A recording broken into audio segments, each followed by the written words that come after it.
Muy buenos días, Punche.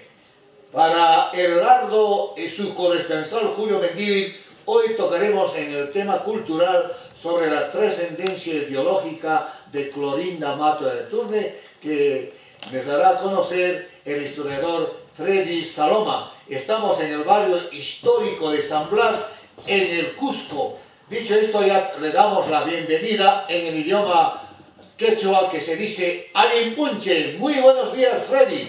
Ya estamos en Lardo para poder dialogar este tema tan importante que es la parte ideológica que el día 11 de noviembre cumple 171 años del nacimiento de esta escritora que fue polémica en su época. Muy buenos días, Julio, también el Dardo. Sí, para poder hacer una pequeña reseña, de repente un poquito más larga, que no se puede hacer un poco en televisión, pero por este medio se puede hacer y hablar de una de las pensadoras más grandes que va a tener el Perú, que se adelanta a la historia y a los hechos que van a acontecer.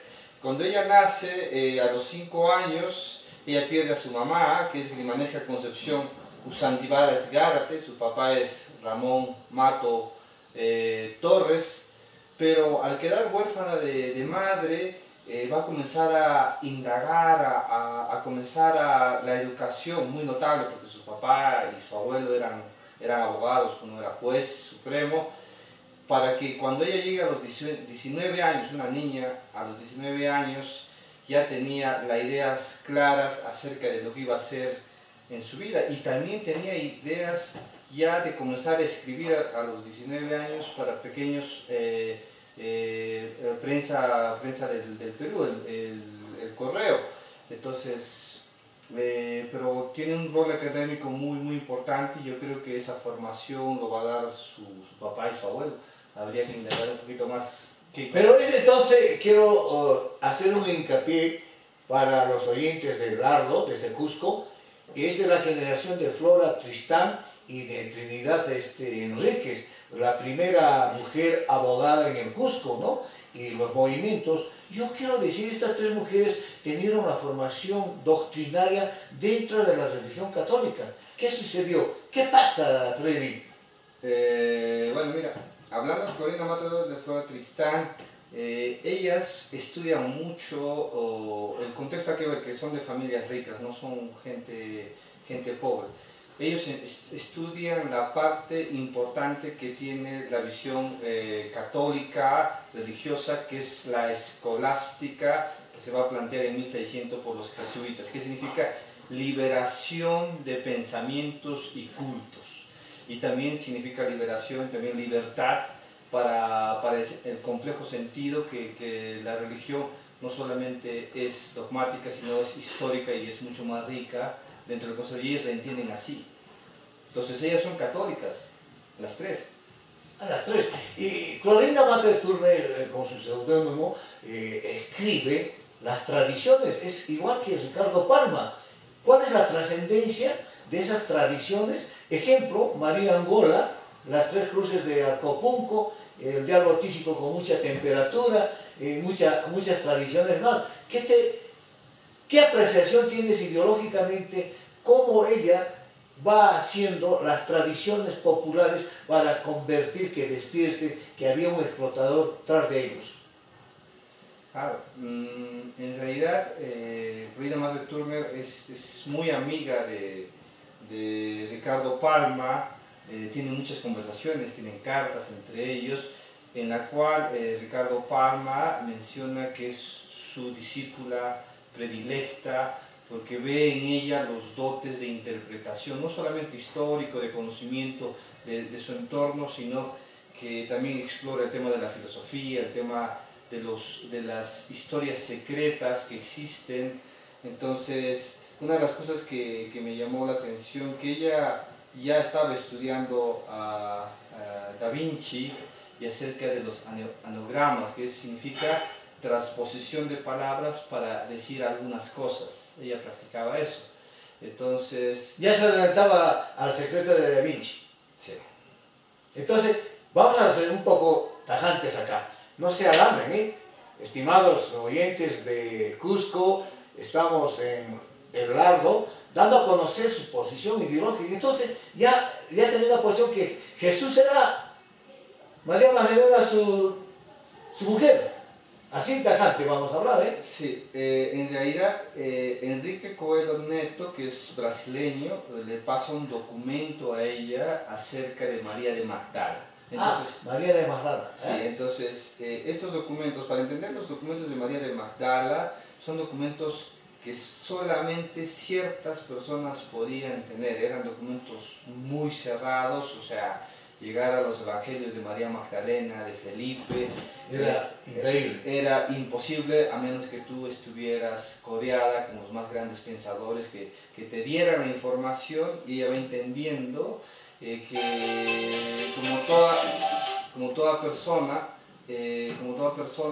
entiende que Jesús es una persona enteramente cabida de un pensamiento que va a durar 2200 años.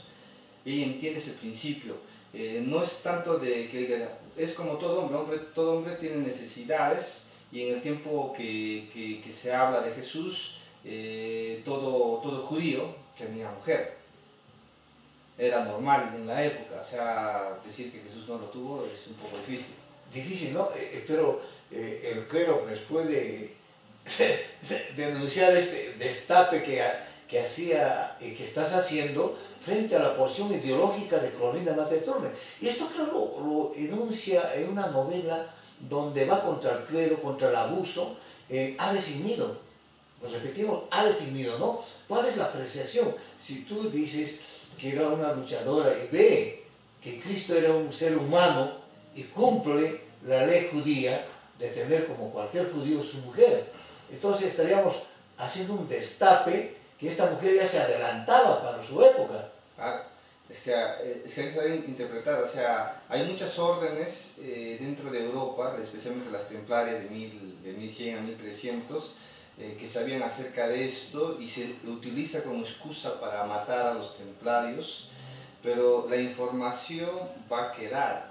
Entonces, lo que pasa en el tema de Aves sin nido habla acerca de una sociedad neófita de conocimiento, de cultura y de idioma. Entonces, ella estudia mucho la vida española como tal, porque ella desciende de una familia noble española. Incluso yo, lo que he visto, el título nobiliario que tienen son Borgones, la familia de Clorinda Mato de Tormes. El papá, Ramón Mato, es un noble español que llega en el proceso de independencia al Perú. Pero ella dice, Aves sin nidos nos dice que la patria llamada Perú no tiene argumento donde anclarse. Entonces, al no tener donde anclarse, el ave que va a llegar ahí no tiene donde crear un nido, donde florecer. Interesante tu apreciación. Estamos en el Lardo desde la ciudad del Cusco para dar a conocer la posición ideológica de Clorinda Mata de Tormes en sus 171 años de aniversario, que es el día 11 de este mes, su nacimiento. Estamos dialogando con el historiador Freddy Saloma. Quiero reiterar para el Lardo en exclusiva este tema desde la ciudad del Cusco. Seguimos analizando. Dígame entonces, ¿por qué el clero le perseguía? ¿Fue expulsada? Lo han satanizado? Esta mujer fue como un demonio visto dentro de la sociedad de las comadrejas de su época. No, en realidad la excomunión va porque ella, a través del periódico Perú Ilustrado de la época, ¿sí?, de 1883 más o menos, ella publica a nivel nacional e insinúa acerca que María de Magdala viene a ser la mujer de Cristo. Imagínense, para todo esto le va a caer críticas muy ácidas del arzobispo de Lima, de todo el país. Y digamos, el único que va a apoyar su posición, porque es una persona muy culta, es Andrés Avelino Cáceres. Uy, el León de los Andes, creo que dice. El Brujo de los Andes. Ah, el Brujo de los Andes. Imagínate, Cáceres, pero frente al caudillismo que existía en el Perú, generales como Piero Araquel, era su enemigo seguro, porque era de una trascendencia doctrinaria católica, fanático este Piero. ¿No sería su enemigo, hacerlo políticamente? Nicolás, el proyecto pierolista es quitar a las dos bases muy importantes que van a dar la reivindicación al pueblo quechua hablante, nativo hablante, llamado en ese momento indígena, para que se revalore sus tierras y su idioma, que es el quechua. Entonces, el proyecto de Clorinda Mato de Turner y Andrés Avelino Cáceres es que ellos habían indagado que dentro del virreinato español las élites quechua hablantes tenían tierras, tenían poder y tenían el derecho de hablar su idioma, que es el quechua, igual que el español. Entonces en la república se les va a quitar. Entonces el Hable Sin Ídolo dice, una sociedad que no tiene cultura es dominada por ciertos miembros del clero y del sistema de Estado. Entonces, pero ahora se está repitiendo ese sistema, y ¿por qué no agarrarlo como un símbolo para la lucha de clases sociales? Porque con esta política en el Congreso podemos volver a repetir lo que ya decía hace pues más de 150 años Clorinda Mato de Turner sobre este tema. Claro, porque ella dice un país, porque ella viaja a Europa, o sea, es una gran pensadora, o sea, aparte de ser periodista, fundar su propio periódico, es una pensadora que llega a Europa y en la cual ella se va a empañar con pensadores de la época. Estamos hablando que llegó a conocer los libros de Carlos Marx, también leyó a Nietzsche, Emmanuel Kant, o sea, toda la idea libertaria alemana ella la conoce, y también la izquierda liberaria, socialista, que va a comenzar a nacer en Alemania. Entonces ella hace un pensamiento que el materialismo es la estructuración de poderes, pero para lograr esta estructuración de poderes se necesita educar al pueblo.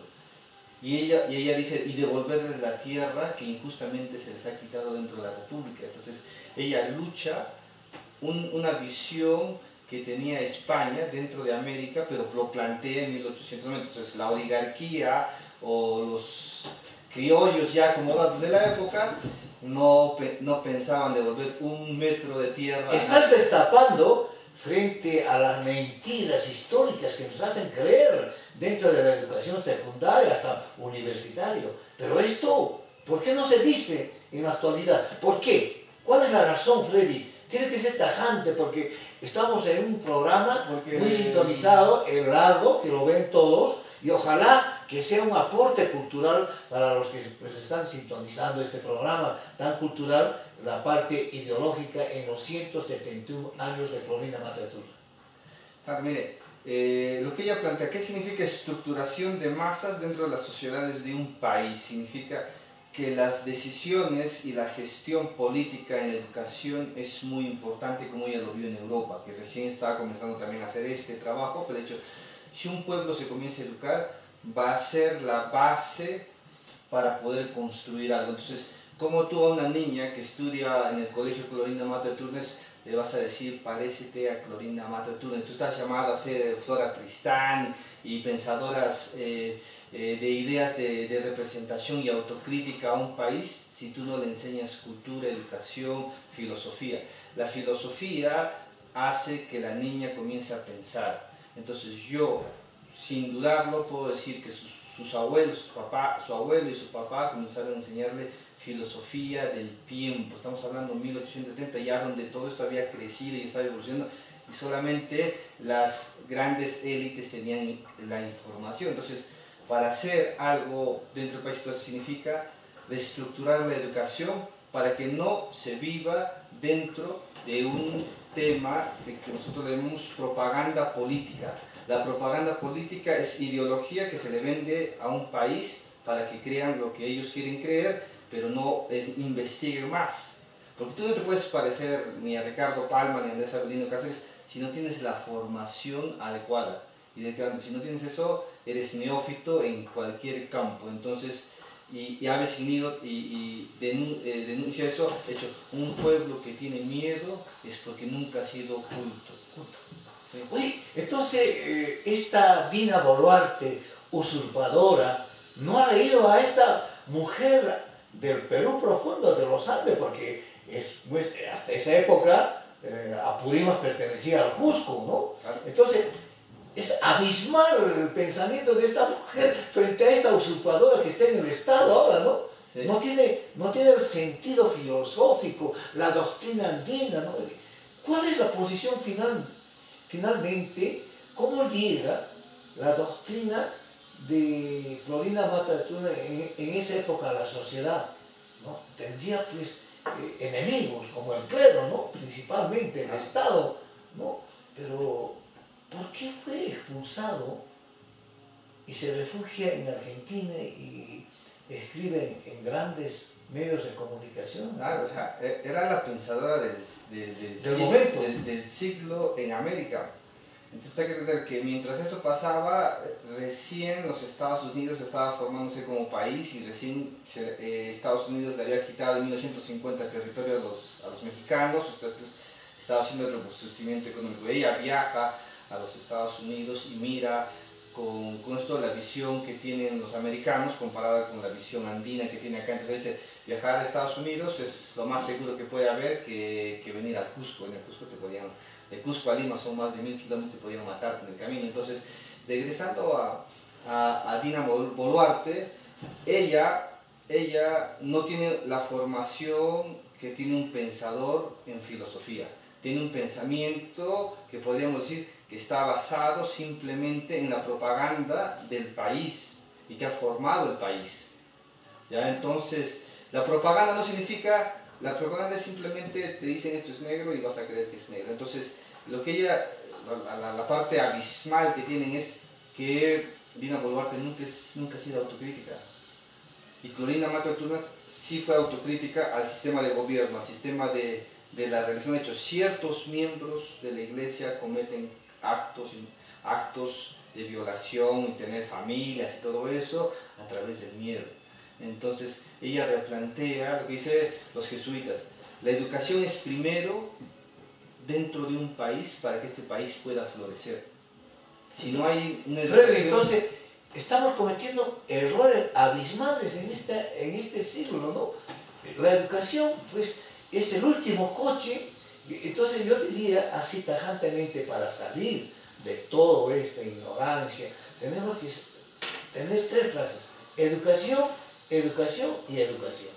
¿Cierto o no? Educación. Tiene entonces razón Clorinda Mata de Turner. Claro, pero ella habla de la educación real. Ella dice que hay que destapar, hay que destapar exactamente qué dejó España acá, porque en su casa que tiene en San Francisco, acá en Cusco, tiene un escudo del rey Felipe II, Felipe III, pintado en su pared.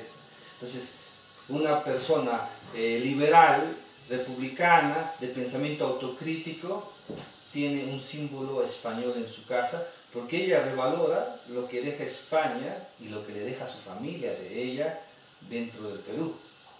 Pero también hace una autocrítica, y decir, incluso Flora Tristán, le dicen que ella destruyó el país porque dice que la capital de Lima se ha dedicado simplemente a vender propaganda, a hacer creer cosas, estamos hablando de 1834, hacer creer al pueblo que van a hacer algo, pero al final entre ellos disfrutan lo que están robando al país, y la miseria que ella, Clorinda Mata de Turner, lo vive en Cusco, lo ve en Arequipa, en diferentes partes que está. Dice cómo acá la gente muere de hambre y en Lima la gente vive de una manera diferente, porque acá se niega la educación. Solamente ponte, en el año que nace Clorinda Mata de Turner, el 10 o 15% de los cusqueños tenía derecho a educación. El 95% vivía en la ignorancia. 95%. No, 85%. 85%. En la ignorancia total de qué cosa es educación, qué es cultura, qué es filosofía, qué existió antes, qué existió después. Oye, pero ahora estamos en Lardo, su corresponsal Julio Mendívil desde el Cusco, en un barrio histórico, San Blas. Ya de acá a breves días se va a inaugurar el templo. Yo quisiera, Freddy, para nuestros oyentes, dar un concepto a la nueva juventud, porque desconocen a esta gran escritora, solamente se le recuerda en desfiles, cuando viene el día de su nacimiento, o no tienen el sentido de analizar esa novela tan trascendente Ave sin nido, y muchas más que ha escrito, ¿no? Por supuesto, es de la época de Ricardo Palma, es de la época del movimiento de Flora Tristán. ¿Cuál sería el mensaje para esta nueva educación que los estudiantes desconocen, que ahora son zombies de las redes sociales? En realidad es el proyecto de hacer una educación autocrítica y dentro de lo que ella habla, que es materialismo de estructuras de poder, o sea, está hablando materialismo de estructuras de poder, le dice, ¿qué es eso? Le dice, es el pensamiento que une a las bases de un país para hacer lo que es. Entonces, ella dice, si nosotros no retornamos, estamos hablando de 1893, al indígena, al campesino, a la educación que se tenía antes, que fuera sacado cruelmente por la República, nosotros no tenemos un fundamento de raíz, que es el quechua, que es la gente nativa, americana, pero algo que ella entendía y que ella hablaba quechua, por supuesto, es que el español es la lengua que te unifica dentro del contexto americano. Porque hay que ver que los 20 países que se van a formar en las repúblicas ya existían, y entendía que estos 20 países hablan una sola lengua. Entonces te habla de cómo estructurar un esto, dice, los sacerdotes deben tener mujer para evitar el tema de que tengan familia. En el hombre no se le puede prohibir de tener familia, pues no podemos vivir en el tema digamos, por ser religioso, tengo que practicar el tema de la abstinencia sexual, porque al final eso lleva a que cuando destapas todo eso sale peor. Esperemos que estén mirando a las autoridades del Ministerio de Educación. Qué lindo sería, Freddy, que tú dieras una conferencia sobre el tema de Ave sin nido, para que los estudiantes llegaran a conocer. Ni el mismo centro educativo, que es Colonia Mater Turner, no te ha dado la apertura para dar a conocer este tema, pero estamos acá, cualquier persona que quiera hacer un tema sobre Colonia Mater Turner, se puede comunicar con Lardo y con tu persona, ¿no? Pero para terminar este programa, me da una satisfacción estar acá en San Blas y hablar como parte integral de esta mujer que renovó, que luchó frontalmente contra el clero, contra la monarquía, la pequeña monarquía del Estado camuflado que era servicio a los ingleses, porque ya habían hecho desaparecer ya a los españoles, ya venía una monarquía pues avasadora contra el territorio, contra el salitre, y teníamos una mujer luchadora como es Clorinda Mateto. Finalmente tu mensaje, tienes una amplitud, invita. Claro, lo que invitamos es que una persona culturalmente sabe la historia de su país, va a construir un nuevo país. Y si un país está construido solamente por propaganda que vende el país, no construye un país, destruye como se está destruyendo ahora. Entonces, la reflexión es, si tú sabes de dónde vienes y tienes claros tus orígenes quechuas, tus orígenes hispanos, vas a luchar como Clorinda. Vas a luchar y vas a poner, aunque no tenga ella plata, ella pone dinero, que está en la Universidad de la Pontificia Católica de Lima, documentos donde ella dona dinero para la Guerra del Pacífico. ¡Ah! Increíble. Entonces, una de las cosas que me llama, tanto Clorinda Mato de Turner como Andrés Avelino Cáceres, que inmoviliza a los caciques y a los curacas del Ande, junto con ella, porque participan juntamente, ellos dicen, nosotros les devolvemos la tierra. Pero eso nunca me han enseñado en la historia, y tampoco en la educación secundaria. Es increíble. Dicen, apóyennos para poder conseguir. Y ellas están en desacuerdo, ambos, ella tiene poder político, de prensa, el otro es, el presidente es una persona muy querida dentro del país. Ellos dicen, no podemos firmar el Tratado de Ancón porque tenemos las tropas para poder conseguir mantener el territorio, porque ellos creen en la identidad cultural, no en la falsedad o falacia que va a construir el país dentro de ese momento. Entonces, pero por ser pensadores, digamos, liberales, libres,